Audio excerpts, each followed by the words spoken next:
Kong और Godzilla ने अपने मतभेद खत्म किए और जिद्दी राजा सहित प्रबल जमे हुए राक्षस को पराजित करने के लिए संघर्ष में भाग लिया। देखें कि वे इन समस्याओं से किस प्रकार मुकाबला करते हैं। फिल्म टाइटन की भूख से पीड़ित हाउंड और कॉन्ग के बीच उत्तेजक युद्ध से आरंभ होती है, लेकिन एक शक्तिशाली मुठभेड़ पसलियों को तोड़ती है। यह स्थान को टुकड़ों में तोड़ता है, वीर कॉन्ग के पथ को बाधित करता है, लकड़ी के एक बड़े खंड से पूरी जगह को सजाते हैं और उनके साहस को विभाजित करके भंग करते हैं। मृत टाइटन को 2 भागों में काटा गया है और कॉन्ग खून की दरार को महसूस करने देता है, इसके खतरनाक अंजाम का भविष्य सोचते।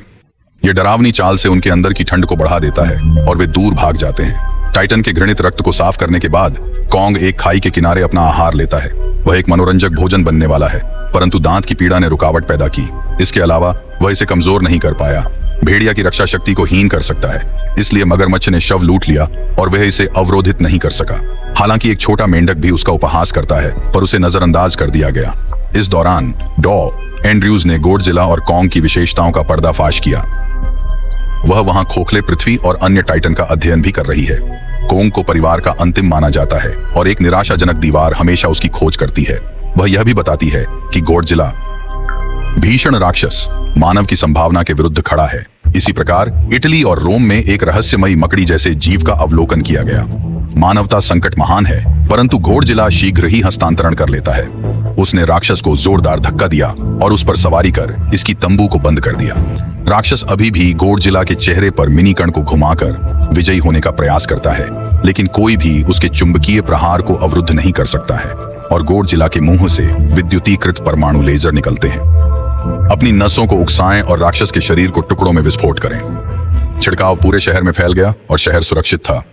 डॉक्टर एंड्रयूज और सम्राट की टीम ने गोडजिला क्षेत्र में कुछ झटके देखे और रेडिएटर ने उच्च गति स्पाइक दिखाए। ये कभी नहीं है, पहली बार में रिकॉर्ड किए गए और टीम को इसकी अवगत नहीं थी। डॉक्टर एंड्रयूज की गोद ली हुई बेटी एक विशेष शिक्षा स्कूल में अध्ययनरत है, जहां वह पाठ के समय सोती है। वह सिर्फ सामान्य नहीं वरन एक धन्य बालिका है जिसकी दृष्टि शक्तिशाली है। उसने कागज पर पेंसिल घिसी और कुछ चित्र बनाए। शिक्षक ने उसे लापरवाह माना और एंड्रयूज से चित्र पर चर्चा के लिए प्रार्थना की, परंतु उन्हें शीघ्र ही समझ आया कि चित्र रेडिएटर से मिलने वाले स्पाइक्स के अनुरूप थे। अतिरिक्त रूप से गियाएवी जनजाति का आखिरी वंशज है, इसलिए संभावना है कि उसके दृष्टिकोण और चित्र कुछ विचित्र परिस्थितियों का पूर्वाभास हो सकते हैं। ईवे जनजाति की जांच से पता चला कि एक भयानक तूफान ने जनजाति को पूरी तरह से नष्ट कर दिया और केवल एक युवा लड़की बच गई। डॉक्टर ने उसे बचाया। गिया फिर से परेशान दृष्टि होने लगती है और खोखले पृथ्वी में कॉन्ग से मिलने के बारे में अपनी चिंता दिखाती है। डॉक्टर एंड्रयूज उसे वहां ले जाने के बारे में सोचते हैं, क्योंकि उसके दृष्टिकोण लगातार कुछ असंगत घटनाएं दिखाते हैं। डॉ एंड्रयूज अपने पुराने दोस्त बर्नी से मिले और उन्हें मदद के लिए चित्र दिखाए। हालांकि वह एक बार एंड्रयू के सहयोगी थे, इसलिए वह उसे वापस देखकर खुश हैं। उन्होंने हमें सूचित किया कि संकेत टाइटन से नहीं किंतु मनुष्यों की ओर से जारी होते हैं। चित्र भी समान भविष्यवाणी करते हैं, लेकिन कैसे मनुष्य खोखले ग्रह तक पहुंचकर ये संकेत उत्पन्न करते हैं, इसका उसे पता लगना चाहिए ताकि अपनी कन्या की सहायता कर सके। अचानक उसे गोडजिला की हरकतों की खबर मिलती है। वह 1 वर्ष की निद्रा के पश्चात जागा और इधर उधर हलचल करने लगा है। इसी तरह कॉन्ग राजा के समीप पहुंचकर पीड़ा में गिर पड़ता है। गिया ने उसके कष्ट को पहचाना और अपने दंत दर्द को प्रकट किया। एक विचित्र अनुभवी ने उसे निद्रा आने वाली दवा दी और हेलीकॉप्टर के द्वारा ट्रैपर के साथ उड़ चले। उसने टूटे हुए दांत को निकाला और उसकी जगह नया दांत लगाया। उसने डॉक्टर एंड्रयूज के साथ मजाक भी किया, लेकिन वह चतुराई से प्रतिक्रिया देती है। उसने अपनी कन्या के अजीब सपनों पर भी चिंता व्यक्त की, मगर विशेषज्ञ उसे आश्वासन देता है क्योंकि उसके पास एक उत्कृष्ट मां है। कॉन्ग जागा और शीघ्र ही दर्द का अनुभव किया। कॉन्ग ने संकेत भाषा में गिया से संवाद किया, जिससे उनके मध्य समझ विकसित हुई। बर्नी ने प्रवेश किया और एंड्रयूज को स्पाइक के बारे में सचेत किया। उसने एक भविष्यवाणी की, होलो अर्थ से किसी का हमें मदद के लिए बुलाने का संकेत मिलता है। डॉक्टर एंड्रयूज तुरंत एक विशेषज्ञों की टीम इकट्ठा करने का निर्णय लेते हैं ताकि स्रोत का पता लग सके। जिया भी उनके साथ जाने पर जोर देती है, जिसे वह मान लेती हैं और 5 लोग होलो अर्थ में उड़ान भरते हैं। बर्नी भी डॉक्टर एंड्रयूज के साथ एक समझाने वाले सत्र के बाद शामिल हो जाते हैं। कॉन्ग भी शामिल होता है और वे होलो अर्थ और कॉन्ग से शुरू होने वाले डाइविंग होल में गिर जाते हैं। ये एक विकिरण बक्सा होता है जो रोमांच और साहसिक कारनामों से भरा होता है। गंभीर धक्कों के बाद उड़ने वाली मशीन जगह पहुंच जाती है और उन्हें एक रोलर कोस्टर की सवारी देती है। लगभग अपनी समझ खोकर वे जमीन पर पहुंचते हैं। क्षेत्र में प्रवेश करते ही कई चमकीले शरीरों वाले वर्टिशियन उनका मधुर गर्जना के साथ स्वागत करते हैं। जब तक आप उन्हें नुकसान नहीं पहुंचाते, वे पूरी तरह से हानिरहित होते हैं। दूसरी ओर गोडजिला फ्रांस के क्षेत्र में पहुंच जाता है, जिससे अत्यधिक जीव विद्युतीय विकिरण पैदा होता है। वह आसमान तक घातक चिंगारियों से जगह को प्रदीप्त करता है और अधिक मोनार्च के लिए पृथ्वी को ईंधन देता है। कुछ रेडियोधर्मी मिसाइल भेजता है और एक बार में हजारों विस्फोटों की बमबारी करता है। वह विकिरण ऊर्जा को सोख लेता है और किसी अज्ञात उद्देश्य के लिए खुद को चार्ज करता है। वे राजशाही आधार तक पहुंचते हैं जो नष्ट हो गया था। स्मोकी जलने से आकाश को छू लिया और आप कल्पना नहीं कर सकते एक मनुष्य द्वारा होने वाले नुकसान की मात्रा। वे पास की दीवार पर एक बड़ा पंजा भी पाते हैं जो कोंग से मेल नहीं खाता। इसका मतलब है कि उनके लिए और भी खतरा इंतजार कर रहा है। इस बीच कोंग अपनी गुफा में कदम रखता है और कुल्हाड़ी पाता है। वह एक दुर्लभ चमकदार खुलने पर भी ध्यान देता है जो उसे अपनी समर्थक चमकीली कुल्हाड़ी के साथ कूदने के लिए बाध्य करता है। एक नवजात बंदर का बच्चा धुंधली भूमि से बाहर चलता है। कोंग कोशिश करता है कि उसे दोस्ती कर सके, लेकिन वह उसकी उंगली काट लेता है और एक जोर की ट्रैश पाता है। उसके बड़े लोग भी यहाँ कोंग को पाते हैं और अपनी सभी शक्तिशाली शक्तियों के साथ उस पर हमला करते हैं, लेकिन कोंग अपने शक्तिशाली थापों और तनावपूर्ण वारों के साथ उन्हें नीचे गिरा देता है। वह एक को गिरने से रोकने की कोशिश भी करता है, लेकिन बदले में प्रतिशोध मिलता है, इसलिए वह जानबूझकर उसे पहाड़ी से नीचे धकेल देता है। वह बंदर के बच्चे का इस्तेमाल करके उन सबको भीगोता है। जब कोई भी उसकी दोस्ताना हाथ की इज्जत नहीं करता, तब भी बंदर का बच्चा छिपा रहता है। कोंग ने उसे अपने अग्रजों के पास ले जाने की चेतावनी दी। गिया ने दीवार के लेखन के नीचे एक प्राचीन मानव सभ्यता की खोज की। उन्हें पता चलता है कि यह जगह उनके वंश से बहुत पुरानी है। उन्हें दीवार पर टाइटन की मां का निशान भी मिला।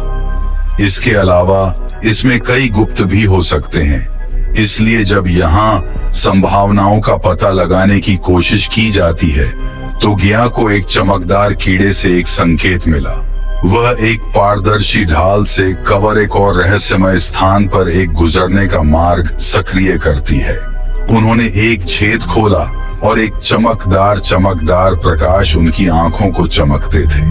वे एक शानदार आकाश में प्रवेश करते हैं। इस बीच कोंग ने बंदर का पीछा किया क्योंकि वह अपनी पसंद खोजना चाहता था, लेकिन यह छोटा शरारती दोस्त उसे एक और विशाल टाइटन क्षेत्र में फंसाने की कोशिश करता है। यह एक तेज कमी के साथ एक सांप जैसा पानी है और खुद को कोंग के खिलाफ घोंटता है, लेकिन वीर कोंग राक्षस को टुकड़ों में छिड़काता है और सटीक मार्ग का मार्गदर्शन करने के लिए छोटे बंदर को डराता है। इस बार उन्होंने छोटे बंदर को पानी टाइटन के हिस्सों के साथ भी खिलाया, जिसने कोंग के लिए उसका दिल नरम कर दिया और उसे बिना डर के करीब बैठने दिया। गोडजिला एक और ग्लिटर टाइटन के क्षेत्र में पहुंच गया है और उसे उसके साथ लड़ने के लिए लुभाया। गोडजिला के लिए टाइटन के खिलाफ खड़ा होना मुश्किल नहीं है क्योंकि उसकी चार्ज शक्ति सीमा से बहुत अधिक है। उसने अपनी ऊर्जा से भरपूर परमाणु विकिरण के साथ राक्षस पर प्रहार किया। टुकड़ों में टुकड़े। राजा उस शक्ति से हैरान है जो वह पकड़ रहा है और अपनी पनडुब्बी को स्थिर करने की कोशिश करता है जो उसके हमले से धड़कती है। इसके विपरीत एंड्रयूज और अन्य कुछ जंगल के लोगों से घिरे हुए थे। उन्होंने उन्हें अपने स्थान पर अपहरण कर लिया जहां रत्नों और प्राचीन सभ्यताओं से नक्काशीदार है। वे आंखों के संपर्क को बनाए रखने की कोशिश करते हैं ताकि उन्हें गलत नहीं किया जा सके, लेकिन जल्द ही रानी ने गिया के हाथ पड़े। उन्हें पता चलता है कि गिया उनसे है और वह इन लोगों के साथ एक संबंध भी महसूस करती है, इसलिए वे उसे यहाँ बुलाने के लिए गिया को सिग्नल भेज रहे हैं। रानी ने उन्हें एक अंधेरे कमरे में प्रवेश करने दिया और चमकदार तरल पदार्थ से प्रेरित हुआ। दीवारें 1000 साल पुरानी हैं और प्राचीन मानव सभ्यताओं के अवशेष हैं। वे खुलासा करते हैं कि खोखली पृथ्वी और सतह पृथ्वी सद्भाव में रह रही थीं और वानर मानवता की रक्षा के लिए जिम्मेदार थे। लेकिन एक दिन एक विशाल गुस्से वानर ने सतह की दुनिया को जीतने के लिए दुनिया के बीच लड़ाई बुलाई। उन्हें निशान राजा नाम दिया गया था जो अभी भी अन्य सभी वानरों पर शासन कर रहा है। कांग उस भूमि तक भी पहुंच जाता है जहां उसके समान दिखने वाले दोस्त मेहनत कर रहे हैं। वे सभी निशान राजा के शासन में हैं और उनके आदेशों का पालन करने के लिए बाध्य हैं। कोंग एक बूढ़े वानर को धमकाने से भी बचाता है, अपने बहादुरी से उनके दिल जीतता है। यद्यपि वास्तविक शक्ति अभी भी प्रमुख है, जो एक निशान राजा है जो अपने हस्ताक्षर चलने के लिए यहाँ घूमता है। उसने अपनी गर्दन के चारों ओर एक हड्डी हथियार पहना है। वह अपने पिता को मारकर बंदर को सजा देता है क्योंकि वह अपने क्षेत्र में एक अजनबी को लाता है। उन्होंने कोंग के नकली दांतों का भी मजाक उड़ाया और हवा में क्रोध को प्रेरित किया ताकि लड़ाई और अधिक रोमांचक हो सके। वह कोंग का मजाक उड़ाने के लिए अपने हथियार को नीचे घूमता है, लेकिन उसने इसे अपने नंगे हाथ से रोक दिया। यद्यपि हथियार एक तेज ब्लेड से जुड़ा हुआ है, लेकिन इसने कोंग की हथेली को नुकसान पहुंचाया। एक ठंडा घूमने वाली लड़ाई शुरू होती है और दोनों एक दूसरे के गले का गला घुटने लगते हैं। कोंग मैग्मा परतों और राजा के अनुयायियों के प्रज्वलन के बीच समान रूप से लड़ता है। निशान राजा ने राजा को सक्षम पाया, इसलिए उसने अपने पालतू जानवर शिमो का परिचय दिया। निशान राजा केवल उसे पेश कर सकता है क्योंकि उसके हथियार को जादुई पत्थर पकड़ने के लिए रखा गया था, जब तक कि पत्थर उसके हथियारों में नक्काशीदार नहीं था। शिमो करेगा, उसकी आज्ञाकारी व्यवहार करे। राक्षस चमकदार त्वचा से ढका हुआ है और चेन से बांधा हुआ है। शिमो बेहद शक्तिशाली है, लेकिन कोंग अभी भी अपनी कुल्हाड़ी से लड़ने की कोशिश करता है। वह इससे नुकसानदायक किरणों को अवरुद्ध करने में कामयाब रहा, लेकिन इसे लंबे समय तक नहीं पकड़ सकता और अपने हाथ को चोट पहुंचाता है। बंदर को एहसास हुआ कि कोंग कमजोर हो रहा था, इसलिए उसने भागने के लिए एक गुफा की ओर इशारा किया। निशान राजा अब कोंग की कुल्हाड़ी के पास है। कोंग का पीछा स्कार किंग के दर्शकों द्वारा किया गया था, लेकिन बंदर के बच्चे ने उनका रास्ता अवरुद्ध कर दिया। वे पत्थरों के नीचे जमा हो गए हैं और वह कोंग को भागने में मदद करता है। हालांकि एक दर्शक अभी भी उनके पीछे घूरता हुआ चलता है, डॉ। एंड्रयूज ने दीवार पर एक ही शास्त्र भी पढ़ा। यह खुलासा किया कि गोडजिला निशान राजा और शिमो से लड़ने की तैयारी कर रहा था, क्योंकि वह जानता था कि वह दुनिया के प्राचीन टाइटन शिमो को अपनी शक्ति से नहीं हरा सकता था। शिमो निशान राजा का पालतू जानवर होने के नाते उसे आज की दुनिया में सबसे शक्तिशाली टाइटन बनाता है। इसलिए उन्हें मृत भगवान मोथरा को जगाने की आवश्यकता है, और केवल गिया ऐसा कर सकता है, क्योंकि वह बर्बाद जनजाति के प्राचीन आयोवा में से एक है। इसलिए अनुष्ठान की तैयारियां समय है। गॉडजिला उच्च गुणवत्ता वाले प्लाज्मा और विकिरण वाले स्थानों पर सभी शक्ति को अवशोषित करता है। ईवी जनजाति कोंग को जल्द ही यहाँ पहुंचने में मदद कर रही है, क्योंकि उसे इसकी आवश्यकता है। इसलिए वे एक पोर्टल खोलते हैं और घायल कोंग अपने नए दोस्त के साथ अंदर प्रवेश करते हैं। दर्शक पोर्टल के बारे में भी जानता है और अपने निशान राजा को इसके बारे में सूचित करता है। वह बहुत गुस्से में है और अपने प्यारे पालतू जानवर शिमो पर कोंग से लड़ने के लिए अपने रास्ते पर तैयार है। दूसरी ओर कोंग बुरी तरह घायल हो गया और उसके घाव के बारे में गिया को सूचित किया। गॉडजिला बेहद शक्तिशाली हो गया है और अत्यधिक रेडियो अवशोषण के कारण उसकी पीठ पर गुलाबी टुकड़े पैदा किए गए हैं। एंड्रयू की टीम को कांग के घायल हाथ पर एक वृद्धि की कोशिश करने की उम्मीद है। इस कठिन समय में उन्होंने इतने सालों तक इसे तैयार किया और उन्होंने इलेक्ट्रॉनिक हाथ को कोंग के वास्तविक हाथ पर रखा।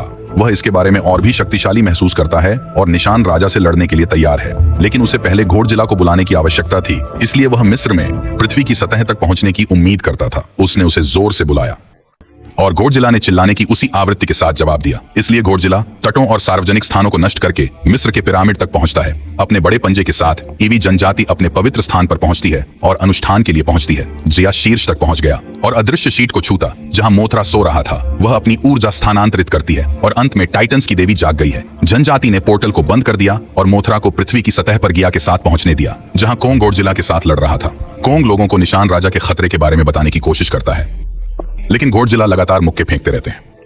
कुछ असभ्य झटके सहन करते हैं, लेकिन फिर वह अपने इलेक्ट्रिक थ्रो के साथ अपना सिर उठाना शुरू करता है। वह रील करने की कोशिश करता है, लेकिन कोंग तब तक नहीं रुकता जब तक कि मोथरा अंदर नहीं चला जाता और लड़ाई को रोक देता है। वह हमें आने वाले खतरे के बारे में सूचित करती है। ईवी जनजाति जादुई तरल पदार्थ में लाल तरल डालकर निशान राजा के लिए पोर्टल बंद करने वाला है। पत्थर एक सुरक्षात्मक ढाल बनाने के लिए आकाश में उड़ गए, लेकिन निशान राजा ने सब कुछ बर्बाद कर दिया। उसने एक ठंड हमला फेंक दिया और पोर्टल को नष्ट कर दिया। निशान राजा एवी जनजाति से लड़ने के लिए आगे बढ़ता है, लेकिन एंड्रयूज टीम का परिचय देती है। हजारों दिग्गज सैनिकों ने उसे विचलित करने के लिए निशान राजा पर काम किया। वह उड़ान भरने के लिए एक पोर्टल भी लाया। सौभाग्य से उन्हें बचा लिया गया। इस बीच कोंग और घोड़जिला ने कूद दिया और स्क्रॉलिंग राजा के साथ एक आकर्षक लड़ाई शुरू की। घोड़जिला के पास शिमो से लड़ने की शक्ति है और कोंग अब और भी अधिक शक्तिशाली है, इसलिए निशान राजा को हराना मजेदार है। वे पोर्टल में एक दूसरे को पीछे छोड़ते हैं और विद्युतीकरण हमलों के साथ एक दूसरे से लड़ते हैं। कोंग ने अपनी कुल्हाड़ी वापस ले ली और उनके हथियार उत्साहजनक रूप से एक दूसरे को अत्यधिक शक्ति और रोमांच के साथ छूते हैं। बच्चे बंदर भी निशान राजा के खिलाफ मदद करते हैं। घोड़जिला ने जमे हुए राक्षस से लड़ा जब तक कि मोथरा उसे ठंड के तूफान से बचने में मदद करने की उम्मीद नहीं करता था। अचानक गुरुत्वाकर्षण का यहाँ अभाव है और वे पोर्टल में गिर सकते हैं। वे सब धरती तक पहुंचते हैं। निशान राजा अभी भी पृथ्वी पर शासन करना चाहता है। वह अपने पालतू जानवरों को सूर्य की ऊर्जा को चूसने और दुनिया को फिर से फ्रीज करने की अनुमति देता है। वह बर्फ के तूफान को वापस लाना चाहता है और किसी तरह प्रबंधित करता है। ब्राजील के समुद्र तटों को नष्ट करने की कोशिश में थे, पर गॉडजिला ने आकर उसके चेहरे पर कठोर घूंसे मारे। उसके दांत गिर गए और कोंग को उस पर हंसने का मौका मिल गया। सभी मॉन्स्टर्स के बीच रोमांचक लड़ाई ने शहर को टुकड़ों में बांट दिया। शिमो फिर से कोंग के हाथ को बर्फीले हमले से सुन्न करने की कोशिश करता है, पर गॉडजिला उसे रोकने के लिए वही लेजर फेंकता है। नन्हा बंदर अभी भी पृथ्वी के खोखल में है, पर उसे कोंग का हथियार वापस सतह पर लाने का मौका मिलता है। कोंग स्कार किंग के हथियार में लगे चमकीले हीरे को नष्ट करने की कोशिश कर रहा है। सौभाग्य से नन्हा बंदर समय पर पहुंच जाता है और कोंग की कुल्हाड़ी से उसे पीटता है। अचंभित होकर स्कार किंग अपनी सारी ताकत गंवा बैठता है और कोंग उसे पराजित कर देता है। शिमो अब आजाद है और उसका चहेता पालतू बर्फ आक्रमण कर उसे हरा देता है। कोंग उसके अस्तित्व को मिटा देता है और पृथ्वी को उसके खोए हुए संतुलन में लौटा देता है। जाया को अपने समूह के साथ निवास करने का सुझाव दिया जाता है और वह अपने जन के संग मिलकर प्रसन्न होती है। इन वर्षों में कोंग उस क्षेत्र का शासक बन जाता है और अपने लोगों को स्कार किंग की अत्याचार से मुक्ति दिलाता है। शिमो और छोटा बंदर अब उसके मित्र हैं और गॉडजिला को दूसरे वर्ष के लिए नींद का समय मिलता है। यदि आपको फिल्म भाई हो तो कृपया प्रतिक्रिया दें। यदि आप चाहते हैं कि हम और नई रिलीज फिल्मों की चर्चा करें, चैनल को सब्सक्राइब कीजिए। शुक्रिया देखने के लिए।